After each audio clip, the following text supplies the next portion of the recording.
ख़बर शामिल कंदासीं तलहार मां। रिपोर्ट मोहम्मद हनीफ़ मला। थरदीब माइक्रो फाइनेंस बैंक में ग़रीब औरत जे अमले सां मुबैना तौर ते ब्लैकमेल करे परेशान करण जा इंकशाफ। तफ़सील मूजिब निजी बैंक थरदीब माइक्रो फाइनेंस जो रीजनल मैनेजर वज़ीर अली जतोई ऐं ब्रांच मैनेजर बरकत अली नेड़ियो पारां बैंक में कम कंदड़ न्याणियुनि खे मुबैना ब्लैकमेल करे तंग करण, न्याणियुनि खे कम न करण जा कूड़ा बहाना ॼाणाए न्याणियुनि खे हिरासां करण जो इंकशाफ थियो आहे।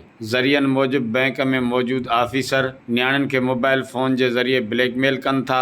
ॻाल्हि ज़ाहिर करण ते थरदीब बैंक जे आफ़ीसरनि पारां बैंक में कम कंदड़ लेडीज़ मुलाज़िमनि खे नौकरीअ मां फ़ारिग़ करण जूं धमकियूं ॾिनियूं पियूं वञनि। उन करे औरत मुलाज़िम ऐन नाले पारां आफ़ीसरनि जे अहिड़े रवैये जे ख़िलाफ़ सख़्त एहतिजाज जो चिताव ॾींदे चयो आहे त जेकॾहिं रीजनल मैनेजर ऐं ब्रांच मैनेजर हरकत खां बाज़ न आया त उन्हनि जी धमकियुनि जी रिकॉर्डिंग कयल वीडियो सोशल मीडिया ते वायरल करे कई आफ़ीसरनि जा पोल पधिरा कया वेंदा।